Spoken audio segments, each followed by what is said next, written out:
Good afternoon. Welcome to this week's edition of the Webster Tarpley program here on Unbound Radio.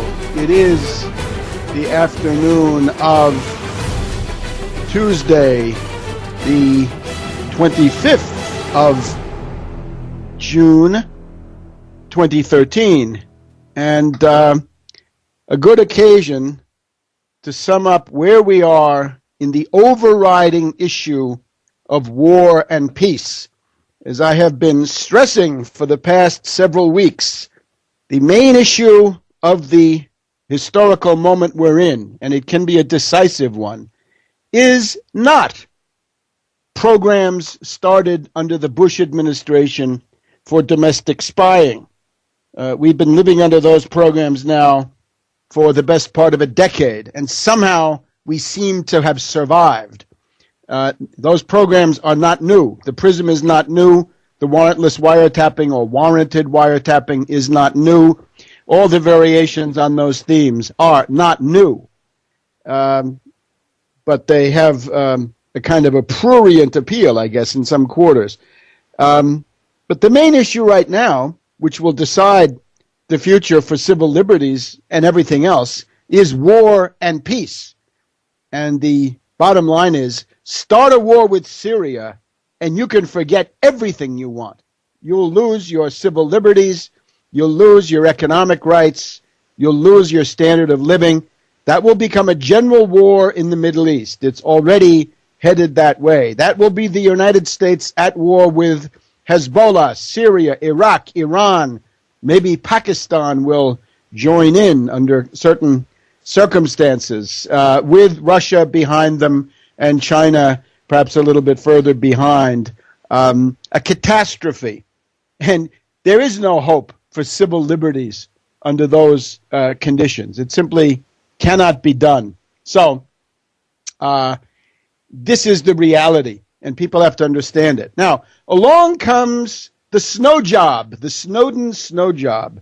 This tired, threadbare, transparent, and I think poorly executed CIA limited hangout operation designed to distract people, to fool them, to essentially neutralize people, to turn them into useful idiots, to turn them into allies of the warmongers, and weakening the U.S. government of Obama to the point where this can be carried out. And unfortunately, people have learned almost nothing. They've learned nothing from Ellsberg, nothing from Assange. Ellsberg, of course, gave you Watergate and the destruction or partial destruction of the office of the presidency. Assange, even more recently, with his cognitive infiltration, helped to destroy all the progressive movements, open the way for Obama, neutralize the domestic challenges to the Bush programs, right? If you wanted to get rid of the wiretapping and so forth, the way to do that would have been to impeach Bush Cheney. That would have made some sense, and there you had some arithmetic that might have done it. But thanks to a number of factors, and Assange is certainly one of them, it didn't happen. And then we got the Arab Spring, and that's what has gotten us now to the brink of another big war. So we're going to give you a strategic rundown on all this in this week's edition on Unbound Radio, Webster Tarpley program. Back in a minute. Welcome back to the Webster Tarpley program, and what we want to do is to give you a rundown of who is actually pushing for war. In any situation like this, you want to know who's the enemy, who should you be attacking, who do you want to counter in all of this? And the most, I think, the most ignorant, the most obviously wrong assumption is that that's Obama, right? But unfortunately, we got a lot of libertarians, so-called, a lot of Austrian crackpots who are obsessed with their hatred of Obama in the same way that they were obsessed with their hatred for Clinton. Some of them were obsessed with their hatred for Bush. Now they're obsessed with their hatred for Obama. One of the teachings of Christianity, which I think is a of great public utility is that hating is not good.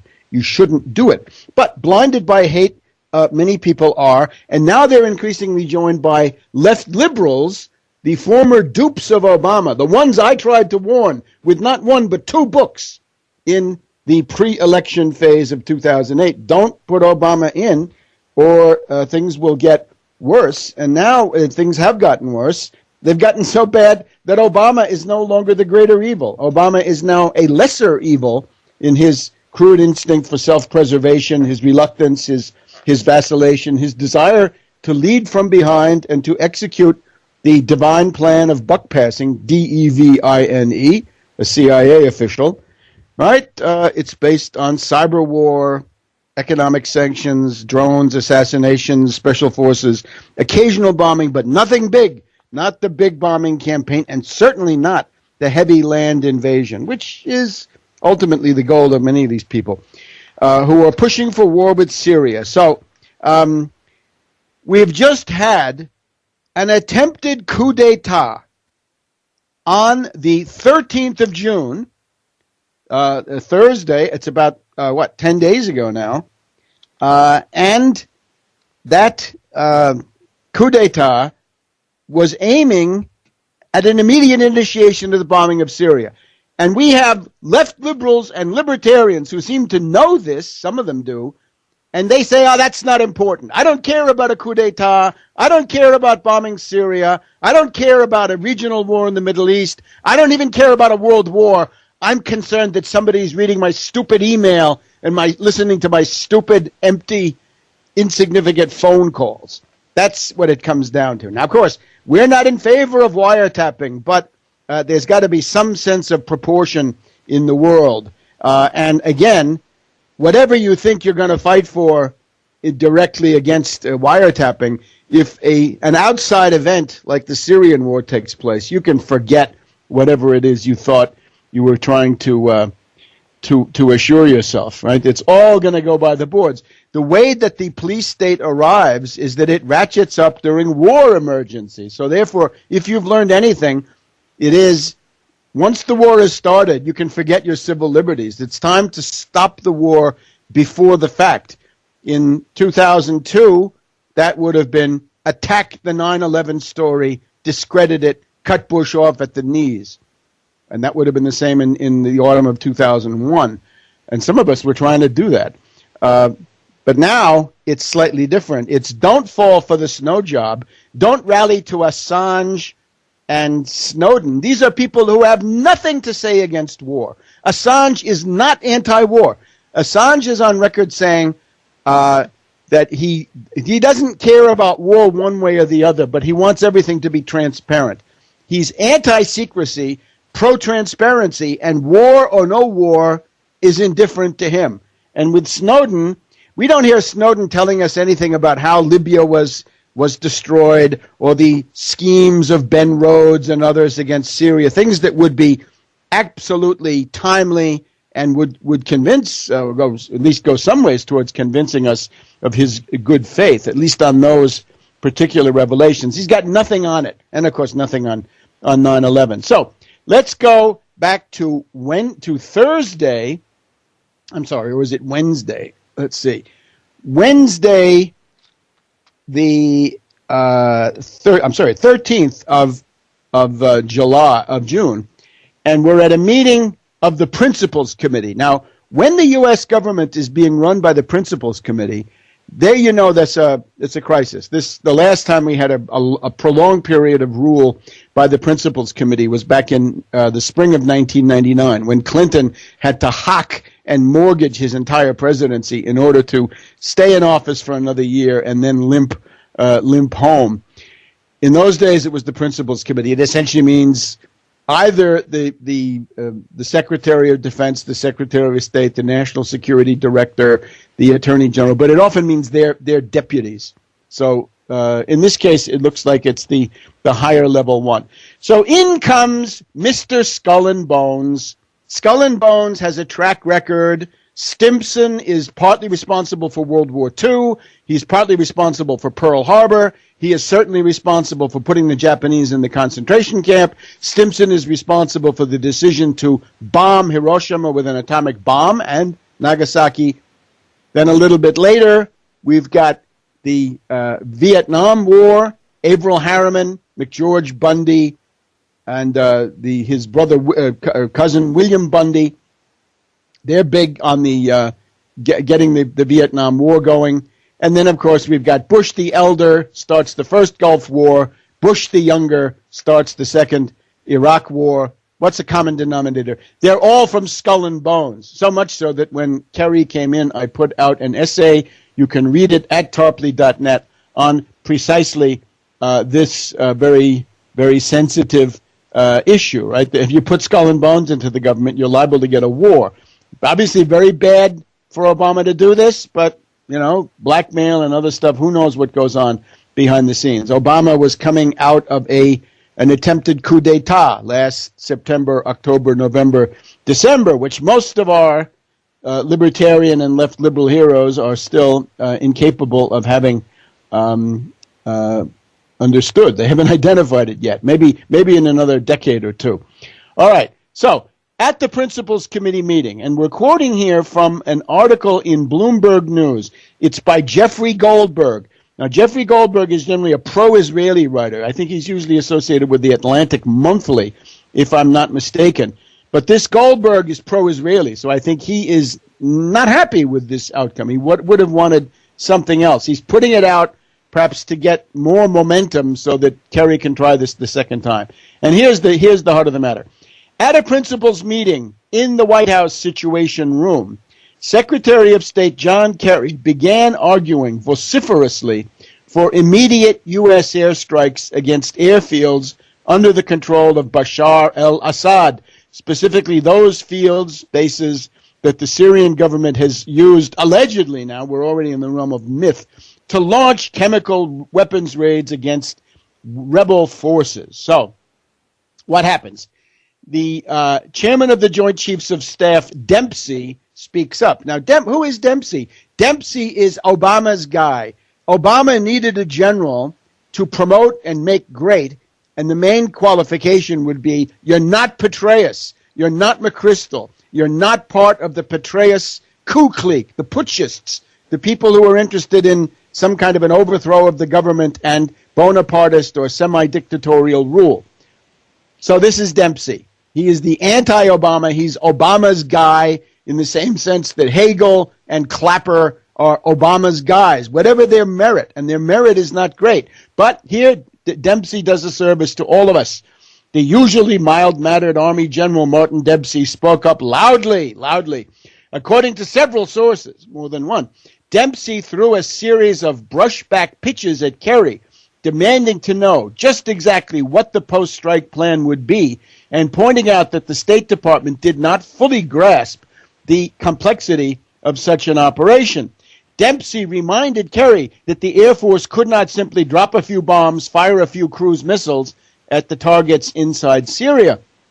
In order to be safe and to carry out the operation, the U.S. would have to neutralize Syria's integrated air defense system, an operation that would require 700 or more sorties. Put the accent on more. And how many planes lost? We'll be interested to see. At a time when the U.S. military is exhausted and when sequestration is ripping into the Pentagon budget, Dempsey is said to have argued that a demand by the State Department for precipitous military action in a murky civil war was not welcome. Well, good. Those are cogent and relevant points. So Dempsey, at least, is certainly the lesser evil here. And as this article goes on, the officials who were in the meeting say that Kerry fought back, but the State Department has no entrance strategy, no exit strategy, and no estimate of the consequences.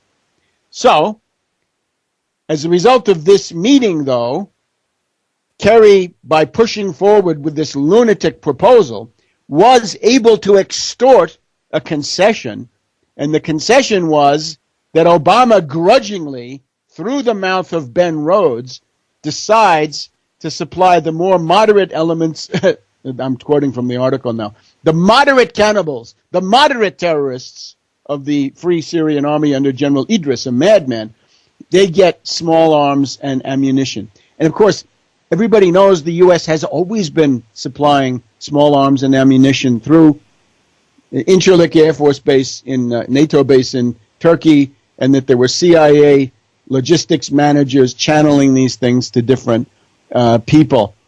We're also told that Tony Blinken, this is Biden's guy, Deputy National Security Advisor, says superpowers don't bluff. So that puts him rather close to Kerry, that once you've drawn a red line, boy, then you better start a war, or otherwise you have egg on your face. Well, better these public bums should have egg on their face than we get stuck in a new war, possibly leading to a world war, right? This game of the egos when you're talking about hecatombs of epic historical proportions is absolutely shocking. And to remind us, Obama goes on with Charlie Rose with an interview and says he is worried about sliding down the slippery slope towards greater intervention in Syria. All right.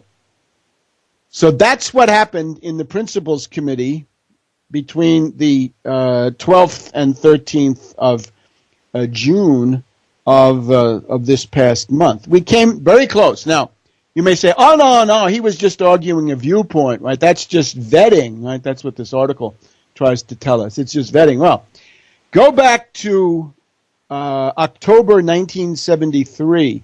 While Nixon was sleeping, Henry Kissinger implemented a worldwide U.S. nuclear alert. Some say DEFCON 3, some say DEFCON 2, just short of war, to scare the Soviets, because the Soviets had said they were going to send a few divisions of Red Army peacekeepers into Egypt to prevent the Israelis from trying to steal more of Egypt and their oil and so forth. So that was while Nixon was asleep. The story was Kissinger called Hague, said, "Wake up, Nixon." Hague said no. Maybe that was prearranged. And then Kissinger said, well, in that case, I have to do it myself. And then, that's one. And then the other recent one that's quite well documented is in March of 1999, when Yevgeny Primakov, a Soviet or Russian prime minister already, was flying across the Atlantic with a peace solution for Bosnia, Serbia, Al Gore, without reference to Clinton, an end run, a coup, a putsch, said to Wesley Clark, who couldn't wait, Wesley Clark, go ahead and start the bombing. We're not going to wait for Primakov, who then had to turn back over the Atlantic. So that is what has just happened. An attempted coup d'etat by Skull and Bones Kerry, leading immediately to bombing. And what are you doing about it? Oh, you're cheerleading for Snowden. You're falling for the Snowjob. Isn't that precious? At this rate, the country is going to be lost within a few more months if this is the best we can do. Back in a minute on the Webster Tarpley program. Welcome back to the Webster Tarpley program. It's the afternoon of Tuesday, the 25th of June, 2013. We are in the midst of the 150th anniversary of the Gettysburg campaign and of the Vicksburg campaign. And where I am now in the D.C. area, this was crossed over by the rebel army as well as by the United States Army. Various cavalry thrusts were going on.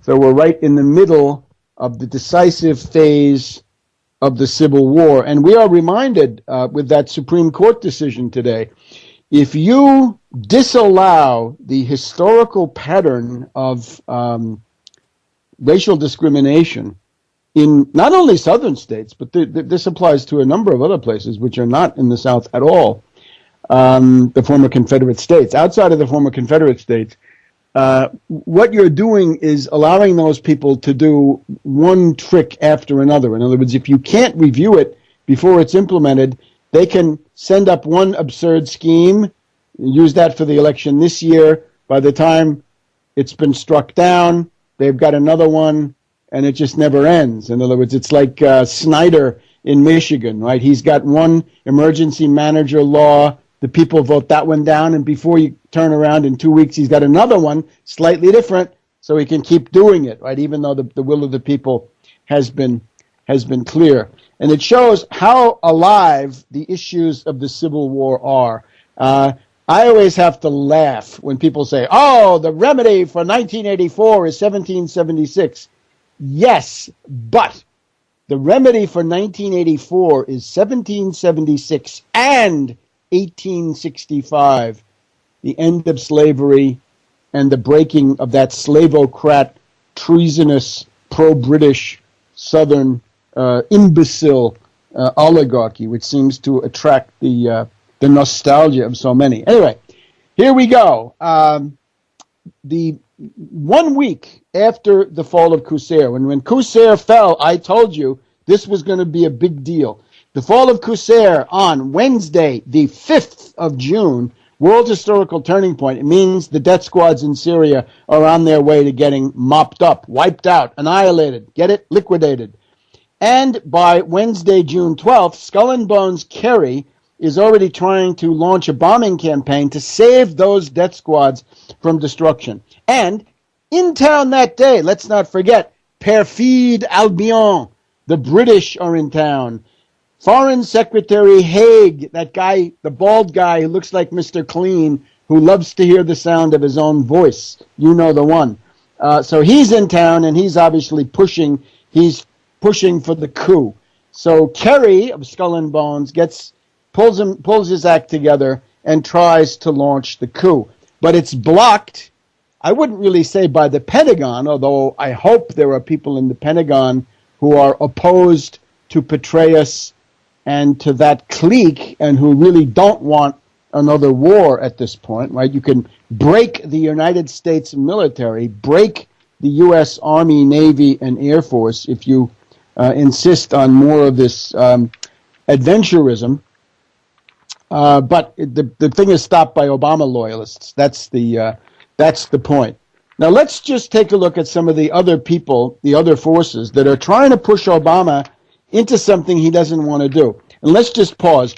If you have to have Kerry try an end run, and if the end run, the coup, the putsch, through the Principles Committee on the Al Gore model or to some extent on the Kissinger model of 1973, if you have to do that, it means you do not have Obama in your pocket. Obama is not won over to the cause of a big war where his future is on the line. I agree. I don't think Obama cares about the United States. He cares about Obama. He cares about not being impeached. He cares about other things, right? Other unpleasant things that might follow impeachment, given the lunatic nature of the Republicans. So the fact that this incident has occurred is a crucial experiment. It shows that the thesis of those low information websites, those poorly informed characters, they think Obama's the main warmonger. He's clearly not. There are others who are much worse warmongers that deserve your attention. And back in a minute on the Webster Tarpley program. Welcome back to the Webster Tarpley program here on Unbound Radio. We're just going through the identities of the actual warmongers. Obama is not the main warmonger. Obama has very limited goals. They mainly have to do with the self-preservation of Obama, but there is very little appetite for another large-scale foreign adventure, just as the Iraq one has been ended, as the Afghan one is winding down amid obvious disarray, failure, chaos, and so forth. And he's even talked about repealing the authorization to use military force. And every time I say it, I got to remind you, I mean the post-9/11 authorization, the blank check for war and dictatorship that Ron Paul voted for. If you want courage, you find Barbara Lee, the black congresswoman from Texas. She voted against it. Ron Paul, no guts, a gutless wonder. He was for the war in Afghanistan before he was against it. So what does this leprechaun want from our lives? So we've just been going through the attempted coup d'etat by Kerry on the afternoon of Wednesday, the 12th of June, 1 week after the fall of Qusair. Kerry, presumably goaded by Hague, the British Foreign Secretary, tries to get the U.S. government to start bombing in the same way that Al Gore had done that in 1999. Now, in addition, this was the sort of U.S. level attempt. This had been, this was followed by an attempt to do the same thing at the G7 in Northern Ireland. Now, here, this is very well documented. This is a front page story in the London Times, and it says, David Cameron, the Prime Minister of Great Britain, at the G7, not the G8. He didn't ask Putin to join in. He didn't do that. He only circulated this to the NATO people, who are the G7 in effect, and the perhaps the Japanese, but certainly the NATO parts of the G7. Cameron had a plan to assassinate President Assad of Syria, a plan for murder, for an assassination of the head of state. I wonder if he's got any 00 operatives that can come around and do that. This used to be illegal. Under U.S. law, it would be illegal, I think, still, or at least under existing executive orders, to assassinate foreign heads of state. Right? Didn't we have enough of that in the excesses that were unveiled by the Church Committee, the Pike Committee, and so forth, right after Watergate? Anyway, Cameron says it's possible to use an asset who would be a top-level official of the Syrian security or military apparatus, attack and kill Assad, and then set up a puppet government, but not based on the death squad so much, because that, of course, means chaos. That means the emirate and a crazy quilt of many emirates, right? Probably a few dozen emirates. But they want to keep it together, at least according to this plan.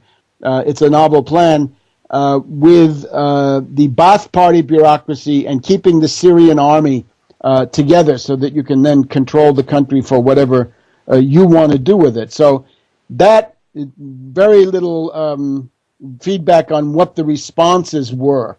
But so here we have two attempts, one by Kerry, goaded by Hague, and another one by Cameron to start a war, right? A big war with the Russians scowling in the background and not happy. And I'm amazed, again, the libertarians and the left liberals converging in imbecility once more. They're concerned with Snowden. Oh, yeah, because Rand Paul says Snowden is a hero. Oh, of course, he's a great guy. You're going to see a lot of these, the right-wingers, right? The reactionary libertarians will back off as it's clear that Snowden is sashaying through China and Russia. But let's continue with our own argument here. We've heard from Kerry, we've heard from Cameron. They want war. They want an immediate attack on Syria. Obama doesn't. Here's another one. This is a real treacherous one. Clinton, Bill Clinton at the, I guess it's the Clinton Global Initiative, around the middle of the month, says, oh, Obama, if you just sit there and you don't do anything about Syria, you're going to be a wuss. You're going to be a total wuss. Now, that is a very low blow. Clinton knows it.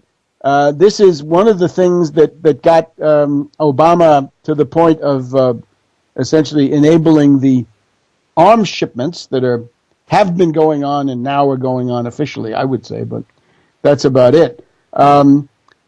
Clinton is concerned with the future of Clinton, but also of Hillary Clinton, and that means the presidency, and that means lots of money. So I would say this is a bid by Clinton to say, perhaps to somebody like Sheldon Adelson, right, some multi-billionaire obsessed with the status of Israel, a Zionist, if you like. Clinton is interested in having an argument. Sheldon, give us your money, give Hillary your money. We can produce better results than some reactionary, right? Somebody like Newt Gingrich or McCain or Romney or anybody like this, right? Go with Hillary. She's the best warmonger of the lot. So that carried a certain amount of clout in the administration, where some of the people are former Clinton loyalists and or current Clinton, former and future Clinton loyalists. A dirty blow. So Clinton's a warmonger. Surprise. McCain went to Syria. Remember, he crossed the border from Turkey illegally and cavorted with top terrorists. One of them had been involved in the kidnapping of Shiite pilgrims, right? People there to visit the shrines. No, said these death squad characters, you're Iranian spies. So one of McCain's hosts, one of the people that he was cavorting with, is a certified terrorist.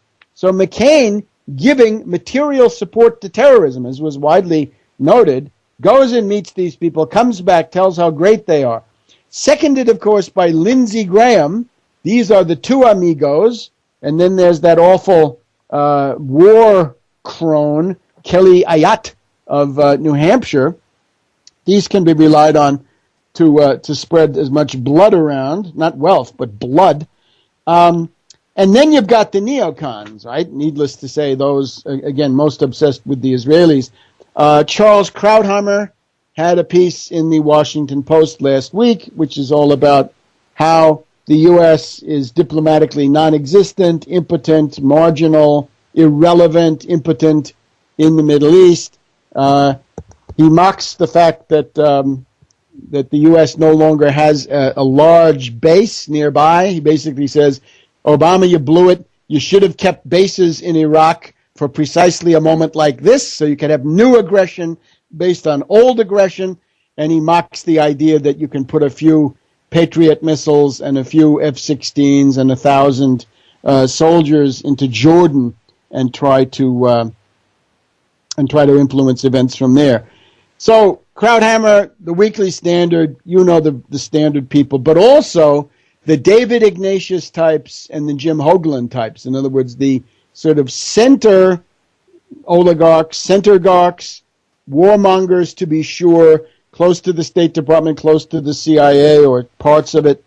The Weekly Standard. And again, you know these people. And then, of course, the French government, right? Hollande and Fabius. Hollande and Fabius, the Vichy-Soix nostalgics.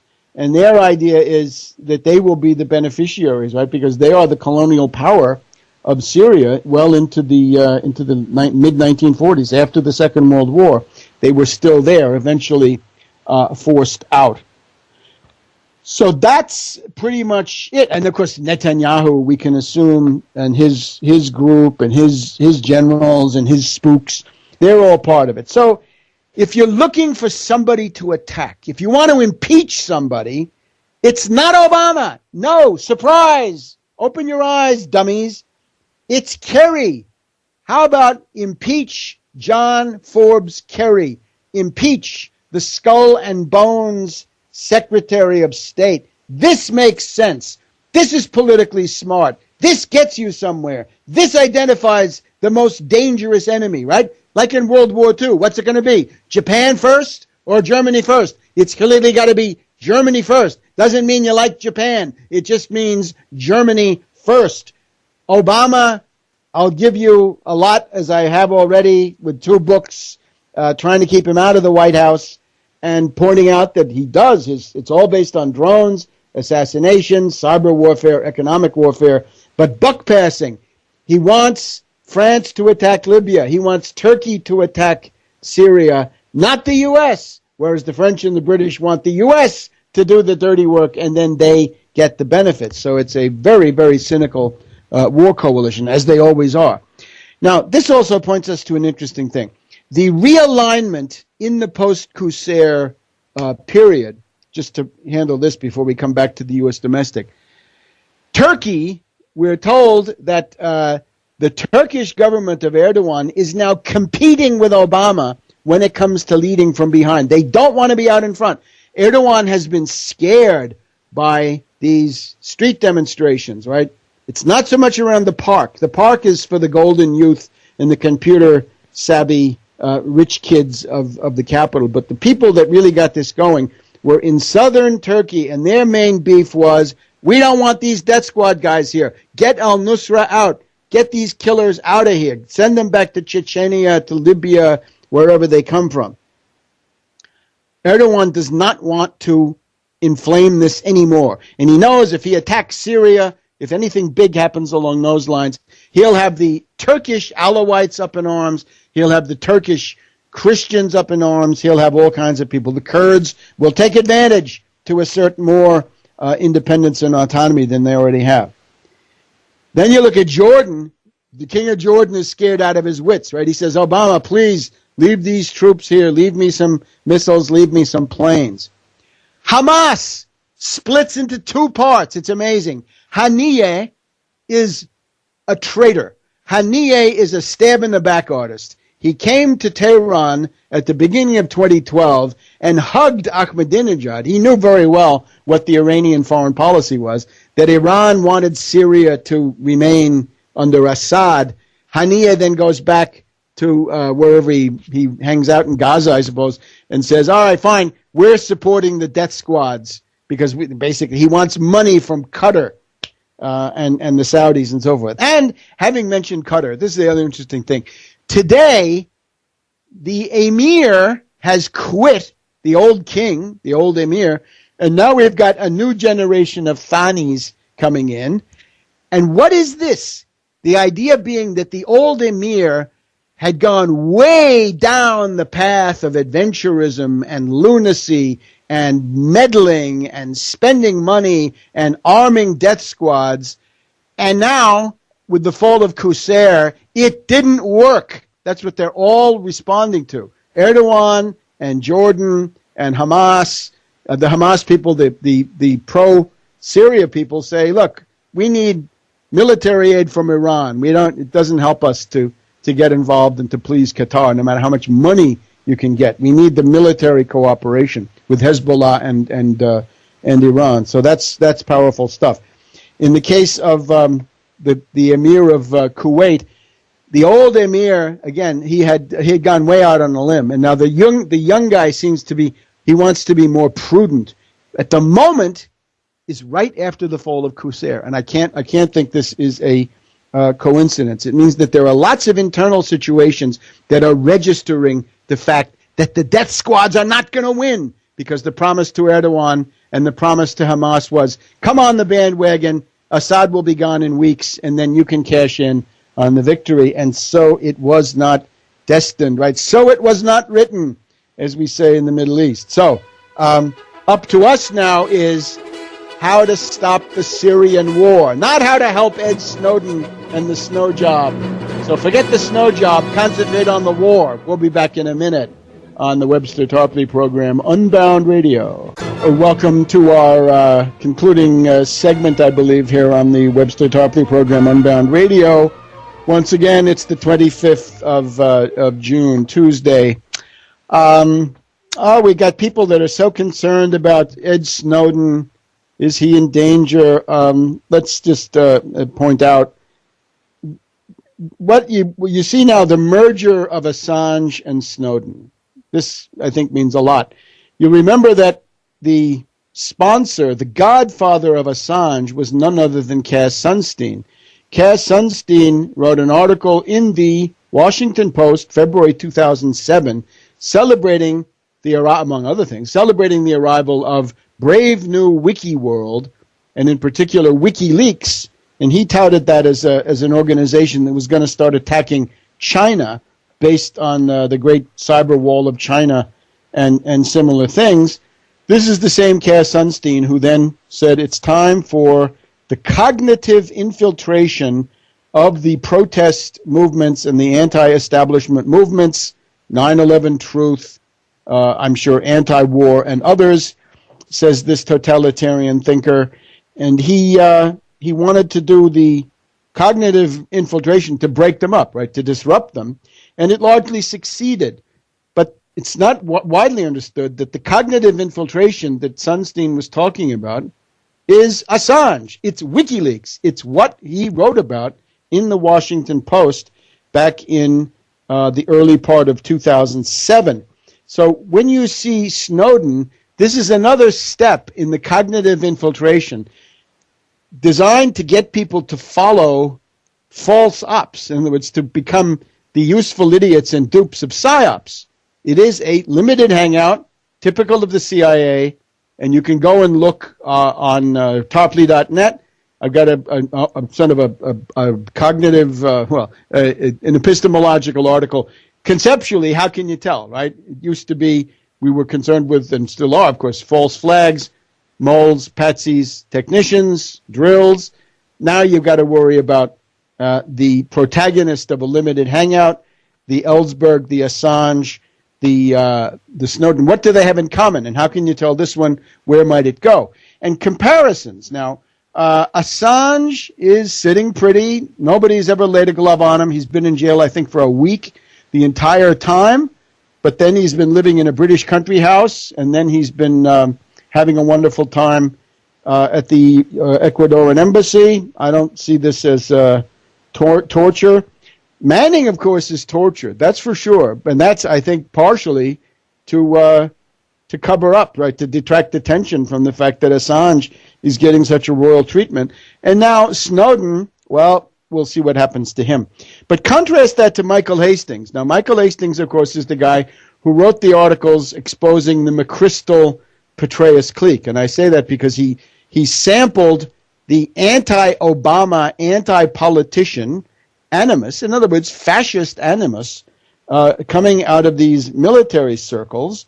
He took down McChrystal's career. He obviously created problems for Petraeus.